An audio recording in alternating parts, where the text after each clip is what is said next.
मेरे सामने यहाँ बहन जी के पास में बहुत आए हैं और बहुत चले गए। क्यों जाते हैं? उनके अंदर कोई ना कमी होती है, इस करके चले जाते हैं। क्योंकि संतों के पास संत कुछ कहते नहीं है, वो तो अपनी दृष्टि से जीव को देखते हैं ना, जीव का अपना आप पता पड़ जाता है और फिर वो जगह को छोड़ देता है, जगह को छोड़ देता है। उसके अंदर किसी की चीज़ की कमी होती है तो अपना आप छोड़ के चला जाता है। मैंने ऐसे ऐसे देखे यहाँ पे, तो क्या जो बहन जी करेंगे वो कहाँ गए? वो मान बढ़ाई के कीड़े थे, वो मान बढ़ाई के अंदर चले गए, बह गए। बहन जियों ने किसी को नहीं भगाया यहाँ से, ना महाराज जी ने किसी को भगाया वहां से, लेकिन हम अपनी उससे अपनी कमी की वजह से और हम चले जाते हैं। क्योंकि हमने जो चीज ऐसाराम जो मिलनी है, सत्संग का कुछ नियम हो में, आश्रम में कुछ नियम हो में, अगर उन नियमों के अंदर हम बंद कर रहेंगे तो कोई दिक्कत नहीं। किसी टाइम जाओ, किसी टाइम आओ, कोई दिक्कत ही नहीं। अगर उन नियमों के अंदर हम भर कर बंद कर नहीं रहते तो दूसरा दिन रुकेगा नहीं। क्योंकि यहाँ तो सत्पुरुष की धार है, और जहाँ सत्पुरुष की धार होती है वहाँ पे घटिया मानस तो रुक ही नहीं सकता। चाहे आप ऊपर से कितना बढ़िया हो, कितने धोड़े कपड़े पहन रखे हो, कितना उसने बाणा बदल रखा हो, कितनी बड़ी दाढ़ी बना रखी हो, चाहे कुछ भी कर रखा हो उसने, कितने श्रृंगार कर रखे हो, लेकिन रुक नहीं सकता। रुकेगा तो वो उसमें कोई कमी नहीं होगी, कमी नहीं होगी, वो रुक जाएगा। क्योंकि कमी वाला इंसान रुक नहीं सकता कहीं भी। यहाँ मैं देख रहा हूँ कुछ बहन जी आपके बेचारे यहाँ सेवा के लिए इस सत्संग को दूसरी तरफ चला था, पर मैं क्या कहूँ, मालिक की कोई मोह जैसी थी, आपकी मोह जैसी थी। तो सेवा तो बड़ी बढ़िया हो सर। सेवा करने वाली है, वो बहुत सालों से मैं देख रहा हूँ उनको, वो बेचारी लगी रहती है सेवा के अंदर। और ऐसी ऐसी देखी है जो सेवा के अंदर उनका बहुत नुकसान भी होया है। ये नहीं है कि नहीं होया, नुकसान भी होया है। और फिर भी सेवा के अंदर अपना तन मन धन सारी चीज उन्होंने लगा रखी है, अर्पण कर रखी है। नुकसान भी होता है। जब सच्चाई के ऊपर इंसान चलता है ना, काल महाराज पीछे से पकड़ कर खींचता है जीव को। क्यों? तो सच्चाई पर चल रहा है, उसको डिगाने की कोशिश करता है, और कभी कुछ और कभी कुछ उसके आगे ऐसे रच करके पहाड़ रच कर खड़ा कर देता है, अब जीव बहकना शुरू हो जाता है। लेकिन जिसने अपने गुरु के ऊपर विश्वास कर लिया, अपने मालिक पर जिसने विश्वास कर लिया, वो बहक नहीं सकता। महाराज जी ने कही है, महाराज जी कहते हैं, ताऊंगा तपाऊंगा चिमटा तारू खाल, और जो मेरा भगत देगा नहीं तो पल मैं कर दूं न्याल। अगे एक पल में न्याल कर दूं अगर डिगा नहीं भगत तो, पर हम डिग जाते हैं। महाराज जी कहते हैं, अगर जो डिग जाता है उसी कवर में भी कीड़े पड़ जाते हैं, और जो डिगता नहीं है वो तो माला माल हो जाता है। कौन सा माल मिलता है उसको? ये माल तो यहाँ की पूर्ति करने के लिए है, ये माल नहीं है। ये तो मैंने एक महात्मा की मिसाल सुनी थी। एक महात्मा जी थे, वो महल के अंदर जाने के लिए तैयार हुए, तो वहाँ डोटीवान खड़े थे महल के ऊपर। उनसे कहने लगा, महात्मा जी भाई, मैंने इस सराय के अंदर आज की रात गुजारनी, आज रात मैंने रुकना है। डोटीवान कहने लगे, महात्मा जी इतना बड़ा महल है और ये आपको सराय दिखाई दे रही है, महात्मा जी कहने लगे, हाँ भाई मैं यही तो कह रहा हूँ, सराय के अंदर आज की रात मैंने बितानी है। महात्मा जी ये महल भी आपको सराय दिखाई दे रहा है। हाँ भाई मैं यही तो कह रहा हूँ, आज की रात मैंने सराय के अंदर बितानी है। अभी बात चलते चलते राजा के पास में पहुंच गई। राजा से कहने लगे रोडीवान जो नौकर थे, अगर महाराज ऐसे ऐसे एक महात्मा आया है और वो महल को सराय बता रहा है। क्या कह रहा है? अगर मैंने आज की रात इस सराय के अंदर रुकना है। मैं बोला भाई उसको ठीक है, उसको लेकर के आओ। महात्मा बुला लिया। महात्मा से कहने लगे राजा, अगर महात्मा जी ये आपको इतना बड़ा महल सराय दिखाई दे रहा है। महात्मा जी कहने लगा भाई सराय तो है, तो आपको सराय कैसे दिखाई दिए? अगर इससे पहले कौन था यहाँ का राजा? अगर मेरा पिताजी था। उससे पहले कौन था राजा? अगर उनके पिताजी थे, मेरा दादा थे, बाबा थे। उससे पहले कौन था? कि मेरा दादा था। तो भाई मैं भी तो यही कह रहा हूँ, एक जा रहा है और एक आ रहा है, ये सराय तो है। मैं भी तो यही कह रहा हूँ, आखिर महल कहाँ हुआ? ये तो सराय है।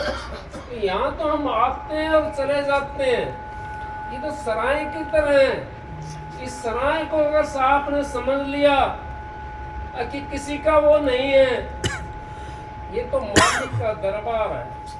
इस मालिक के दरबार में जो सेवा करता है उसका तो महाराज जी कहते थे, उसके तो बंगन भी तिर जाती है, उसके तो काम करने वाले भी तिर जाते हैं। सेवादार को तो बिना मांगे मिलता है।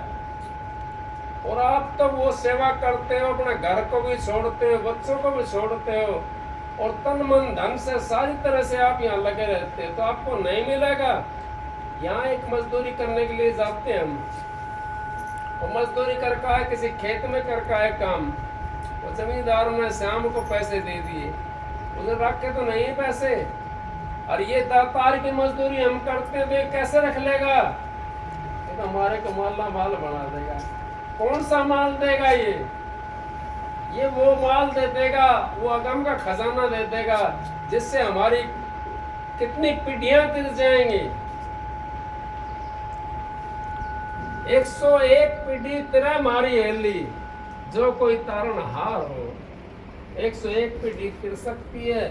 सेवा करने वाले की भी 101 पीढ़ी तिर सकती है। सेवा करने वाला कभी खाली नहीं रह सकता। सेवा से हमारे को बहुत फायदा होता है, और सेवा करने वाला कभी भी खाली नहीं रहेगा, और जो मांगेगा ना उसको वही मिलेगा। दिन सवेर जरूर लग सकती है, तो टाइम तो लग सकता है। जब तक मन सांस नहीं तब तक लगती देर। अपना मन जब तक सच्चा नहीं होता जब तक देर लगती। जब मन के ऊपर सच्चाई धरी जाती है तो पाप का, झूठ का नाश हो जाता है। जब तक सच्चाई इस मन के ऊपर ना रखेंगे तो झूठ हमारे मन के ऊपर। झूठ को कैसे गिरेंगे?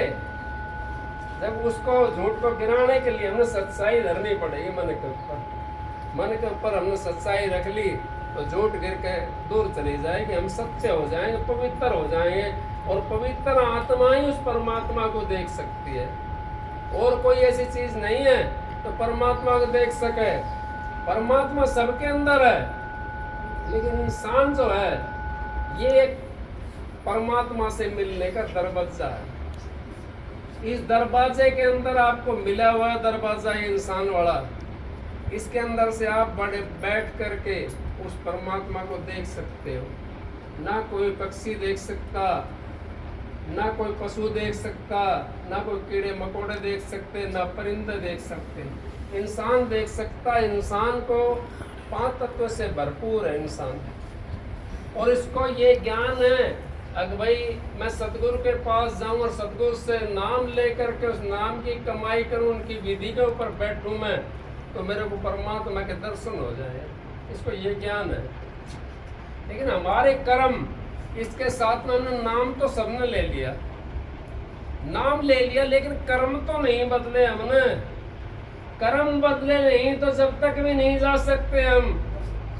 कर्म तो हमने बदलने पड़ेंगे। राज्य से बदलोगे जब बदलने पड़ेंगे, नहीं 2-4 जन्म फिर लेना पड़ेगा आकर के, फिर बदलना पड़ेगा। गुरु ने नाम दे दिया, जो पूर्ण गुरु होता है, जिसका पूर्ण नाम मिल जाता है गुरु का, वो 1 जन्म में, चाहे 2 जन्म में, चाहे 4 जन्म में अपने जीव को छोड़ता नहीं है। यहाँ पे वो लेके जाता है, उसी करने के अनुसार वो 1-2 जन्म ले सकता है।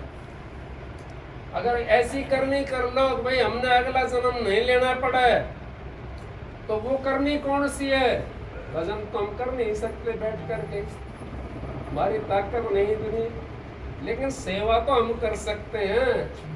आश्रम की सेवा तो हम कर सकते हैं। ये तो हमारा एक साधारण काम है। क्यों? भजन के लिए तो दूसरी चीज चाहिए। भजन के लिए तो हमने बहुत त्याग करना पड़ता है, और सेवा के लिए कुछ भी त्याग नहीं करना हमने तो खाली अपने घर से आना है, थोड़ा मन कड़ा करके, और घंटे 2 घंटे 4 घंटे जो आश्रम की सेवा होती है वो सेवा करके हम चले जाते हैं, और हमारे को महसूस भी नहीं होती, और उसकी डबल दाढ़ी मिलती है, उसकी दाढ़ी भी डबल मिलती है जो सेवा करते हैं हम। कोई ये सोचता हो वैसे भजन पर बैठोगे आप, उसकी दाढ़ी कम मिलेगी आपको, और जो सेवा करता है उसका तो मालिक साथ होता है, अंग होता है उसके साथ में, वो मालिक देखता रहता है भाई मेरे ये दरबार की सेवा कर रहा है, उसको क्यों नहीं मिलेगी? उसको तो मालिक की डबल दाढ़ी मिलेगी। महाराज जी कहते थे फौजी तो मांग के लेता है, अगर भाई इतने पैसे चाहिए मेरे को, इतना तनख्वाह चाहिए, और सेवादार को तो बिना मांगे मिलती है तनख्वाह। आप देखो कितने ब्यास में कोई भजन करता है, मैंने नहीं देखा कोई भजन करता हो, कोई एकाध करता होगा, वो भी जो करता होगा ना वो भी किसी गुरु का दूसरे का शिष्य होगा, और जाकर के ब्यास में नाम ले लिया वो जो भजन करता होगा वो नहीं। उन किसके ऊपर लगे हुए? वो सेवा के ऊपर। महाराज जी बार बार कहते थे संगत तो मेरे को ब्यास की मिल जाए, सेवादार तो ब्यास के मिल जाए, और सत्संग अपना हो तो बकरी और शेर को एक घाट पानी पिला दे। तो आप लोग तो वो सेवादार हो, आप तो भजन भी करते हो और सेवा भी करते हो, तो आपको तो सारी चीज मिली हुई है। उस मालिक ने आपको नाम दे दिया, दाता दयाल ने, और नाम का सहारा लेकर के आप सेवा करोगे। भजन भी ना होगा तो कोई बात नहीं है, सेवा से हमारे को सब कुछ मिल जाएगा। सेवा सिद्ध सफलता, सेवा विजय पार, सेवा में मेवा मिला, सेवा में करता, सारी चीज तो सेवा के अंदर बता दी। फिर हम क्या करते हैं? फिर हम तो ऐसे डोलते हैं भाई सेवा नहीं करेंगे हमारा उद्धार भी नहीं। मैं देखता हूँ यहाँ पे कुछ, अब मैं कहना तो नहीं चाह रहा था पर क्या करूँ, मालिक की कोई मौज ऐसी है।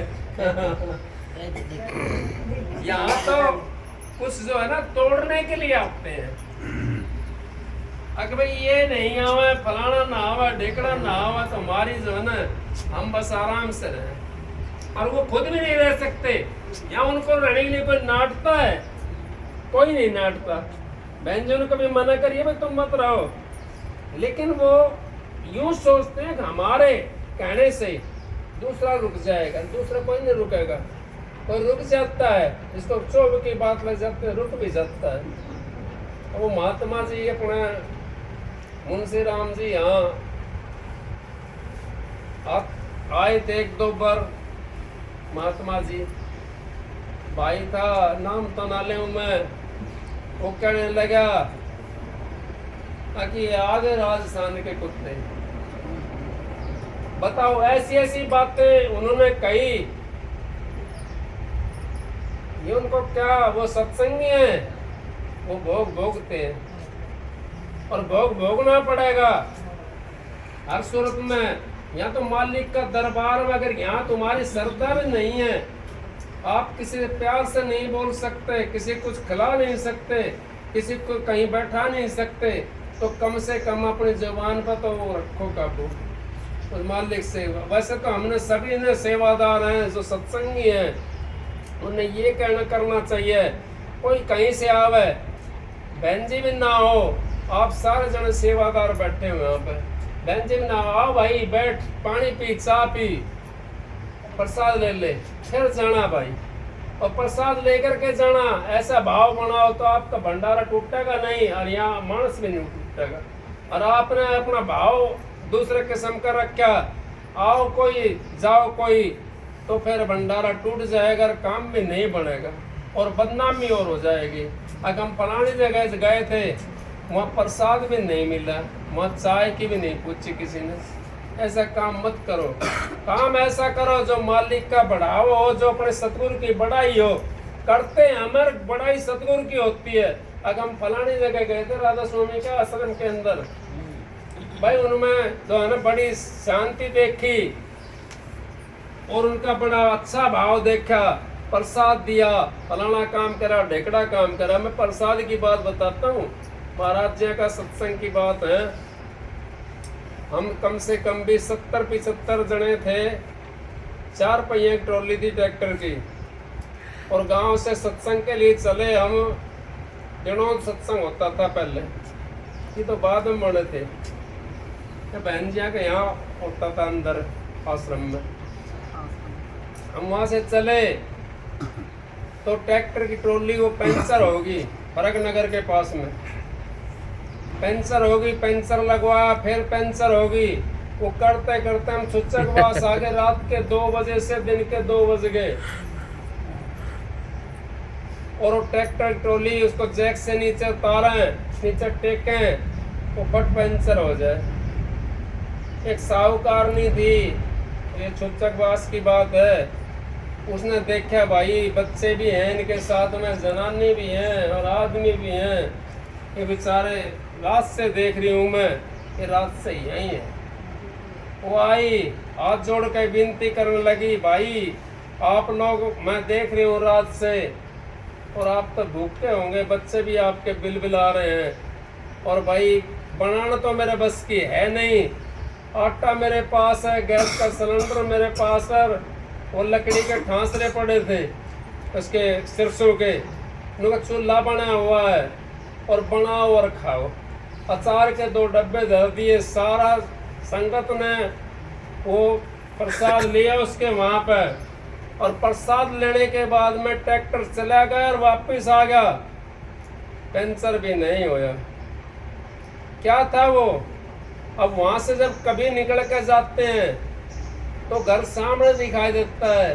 कोई भी हमारे साथ होता है, मैं भी कई दफ़ा वहाँ का निकल कर जाता हूँ, साथ होता है, भाई इसमें प्रसाद लिया था हमने फलानी जगह। वो भी सुनने वाले भी यूँ कहेंगे, भाई यहाँ प्रसाद कैसे ले लिया आपने? अगर भाई ऐसे ऐसे लिया था। तो बढ़ाई होती है उसके अंदर, हमें बढ़ाई कर रहा हूँ ना उसकी, क्यों कर रहे हो? अगर प्रसाद नहीं लेता वहाँ पर कैसे करता बढ़ाई? और उसने भी जिसने प्रसाद दिया है उसे कभी घाटा नहीं आएगा। वो तो दिन दुगना रात चौगुना। आज उस जगह के ऊपर पहले 1 मंजिल की थी उसके पहले, अब 2-3 मंजिल की बनी हुई है वहाँ पर पहले उसके। जाकर देखो, घाटा नहीं आता किसी भूखे को। आप हवा दो बैठा करके, ले भाई पैसे डेली मत ना दो, उसको खाना खिला दो, पानी पिला दो, चाय पिला दो, उसको दूध पिला दो, लस्सी खिला दो। पैसे दिल्ली ना दो। पैसे दिल्ली से जो है ना हमारा व्यवहार बदल जाता है। पैसे दिल्ली नहीं देने चाहिए हमने। पैसा दिल्ली से पता नहीं, तुमने पता नहीं, हमने पता नहीं, क्या करेगा वो पैसे का? पैसा वहाँ देना चाहिए जहाँ हमने देखा भाड़ा सोता, वहाँ पैसा देना चाहिए। या कोई मजबूर है भाई, चल भाई इसके पास तो फलानी चीज़ नहीं, उसको दे दो पैसे, कोई बात नहीं। लेकिन अपना व्यवहार को हमने बदल लिया। सत्संगी नाम ही उसी का है। महाराज जी ने कहा था, मत हिंदू बनो और मत मुसलमान, इंसान बन जाओ इंसान। मैं ये बात कहता हूँ, आप कुछ ही मत बनो, लेकिन अपना व्यवहार तो बदल लो। व्यवहार आपने बदल लिया तो सब कुछ बन गया। व्यवहार ही आपने नहीं बदला तो कैसे फिर पार होगी आपकी नैया? पार नहीं हो सकती। पार करनी है अपनी नैया तो आपने व्यवहार को बदलना पड़ेगा, नरमाई लानी पड़ेगी। से कैसा भी हो, कोई सिर तारने के भी आ रहा है एक महात्मा जी के पास ना था, कहीं सत्संग में चला गया था, वहाँ कोई भाई खड़ा हो कुछ बोलने लगा। महात्मा जी जब तो उसने कुछ कही नहीं, मैं भी नहीं बोल रहा उससे।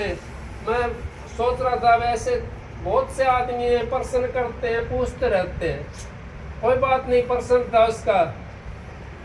और वो अंदर महात्मा जी का, भाई ऐसे तो अभी घने मिलेंगे, ऐसे घने मिलेंगे, किसी से तकरार नहीं करनी है। उस महात्मा क्या था, वो महात्मा नहीं था, वो परमात्मा था।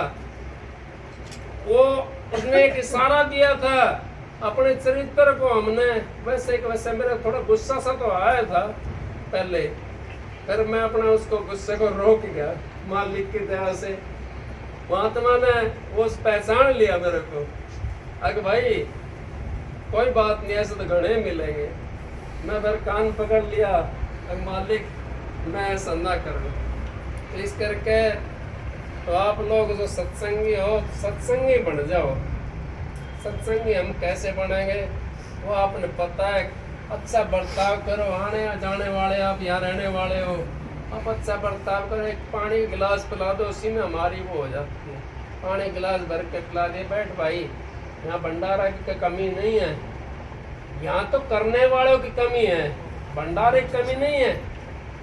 अब बेंचों से तो हुआ नहीं, बेंचों तो खूब पोपो खवाया, 10-10, 15-15 किलो आटा पोपो खवाया, यहाँ पर नहीं दिया, कोई गया खाली। अब तुम्हारे राज में अगर कोई खाली जाता, भूखा जाता, तो तुम्हारी गलती है ये बेंचो गलती नहीं है, ये तुम्हारा है विचार। अपने विचारों को सही रखना, इनकी कोई गलती नहीं है।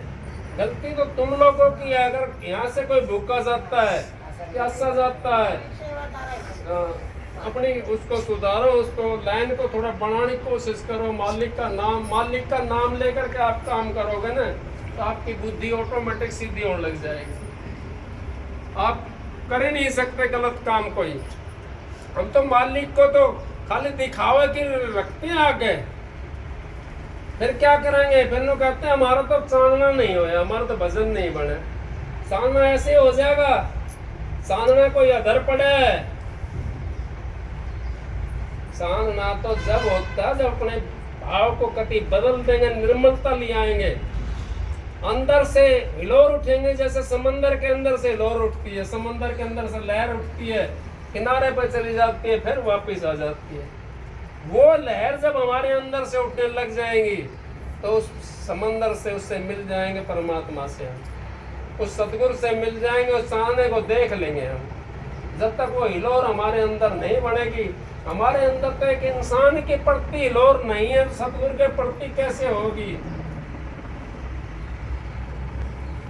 उसके जब प्रति नहीं है, इंसान के प्रति हमारे पास में हिलोर नहीं है, प्रेम नहीं है, सतगुरु के प्रति कैसे प्रेम होगा?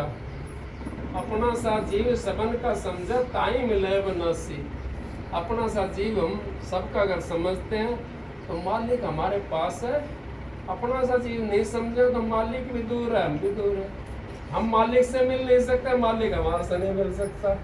इस करके आप लोग सत्संग की तो थोड़ा है बहुत होता है, इतनी बातें बहुत होती हैं, थोड़ी एक एक करके बात अपने हृदय के अंदर जमाओगे तो हम सत्संगी बन जाएंगे। सत्संगी बनना कोई बड़ी बात नहीं है, लेकिन अपने चरित्र को बदलना ये बड़ी बात है। चरित्र जब हमारा बदल जाएगा तो यूँ समझो हम सत्संगी बन गए। भजन करने की जरूरत भी नहीं है। माता अनुसुईया भजन करा था बैठ करके, नहीं करा ना। ब्रह्मा विष्णु को 6 महीने बना दिया। क्यों बना दिया? एक चरित्र था, अपने पति के प्रति उसका प्यार था, अपने पति के प्रति उसका वो चरित्र था। अगर मेरा पति है जो कुछ है, बाकी कोई कुछ नहीं। अपने पति के सामने और कुछ नहीं समझा उसने। ब्रह्मा विष्णु को भी 6 महीने का बना दिया। उस शक्ति के कारण आप एक चीज को साध करके देख लो, एक साधे सब सदियां और सब साधे सब जाए। एक साधने से सारी चीज सब चीज चली जाती है। कौन सी चीज? एक नाम को साधना है हमने। अब जो मालिक ने नाम दिया, जो मालिक ने हमारे को वचन दिया है, जो गुरु ने वचन दिया हमारे लिए, भाई तो कोई गलत काम नहीं करना हमने, ये चीज साधनी हमने, इससे हमारा पवित्र हो जाएगा मन भी और तन भी, और फिर निर्मलता आई और भजन बना। भजन बनना कोई बड़ी बात थोड़ी है, और ये मन को साधना ये बड़ी बात है, ये बहुत बड़ी बात है। मन रुकता नहीं। भाई कहने लगा अगर मैंने तो मन को काबू में कर लिया, मैं चल भाई कोई बात नहीं, अच्छी बात है, काबू में कर लिया मन, पर तू कैसे करा काबू में? गुरु के सामने मत्था टेकता, मैं गुरु के सामने मत्था नहीं टेकता, फिर बहुत बढ़िया है। गुरु के सामने मत्था न टेक कर मन को काबू में कर ले। एक पशु को काबू में नहीं कर सकता, मन तो हाथियों का भी हाथी है, शेरों का भी शेर है, मनो काबू में कैसे करेगा? मन को आप अंकुश लगा करके थोड़ा सा बदल सकते हो। अगर भाई जब जाता है उसके ऊपर अंकुश मारो, अरे भाई मैंने जन्म जन्म से परेशान हूँ, मैं बड़ा दुखी हूँ, एक तो मेरा गैर छोड़ दे, एक तो मेरे साथ देना शुरू कर, उससे ऐसे हम कोसेंगे ना उसको, तो फिर हमारा साथी हो जाएगा, वो मन हमारा साथी बन जाएगा और हमारे कंधे पे बैठा करके गुरु से मिला करके ले आएगा। जब तक हम उसको कोसेंगे, जब तक उसके ऊपर अंकुश नहीं लगाएंगे, जब तक उसको मोड़ेंगे नहीं, मन निकल जाता है। महाराज जी कहते हैं अब जो निकम्मा बालक होता है वो आंखें में धूल झोंक कर पता नहीं कद कर में निकल जाए कि ना चला जाए, चला जाता है। ऐसे ही मन भी हमारा है, वो भी निकल कर चला जाता है, और कहाँ ले जाता है हमारे को, फिर हम खेचतान करके उसको फिर जगाने पे लेकर आते हैं, और फिर भजन का पर्चा लगाते हैं, फिर हमारे से निकल जाता है। वो कितनी छलांगे लगाता है वो, पर जब कब काबू में आएगा वो मन, जब हम उस बीन का लहरा सुन लेंगे, जब अपने सतगुरु के दर्शन कर लेंगे, अंतर के अंदर नूरी गुरु का जब दर्शन कर लेंगे तो मन काबू में आ जाएगा। हाँ फिर भी छलांग तो मारता है, लेकिन यूं समझो काबू में आ गया कि भाई अब ये हमारी मानने लगा। तो इस करके मालिक की दया से, मेहर से, बहन जियों का आशीर्वाद से, मैं तो इन्हें आशीर्वाद दिया, मैं तो इनकी जो कुछ करेंगे ये करेंगे, मेरे को तो पता नहीं है, माता की दया से बोल लेता हूँ। कोई गाली देगा तो ये जाना है, कोई सुहाड़ी देगा तो ये जाना है, अच्छा करेगा कोई तो ये जाना है, बुरा करेगा तो ये जाना है, मैं तो जानता नहीं हूँ। राधा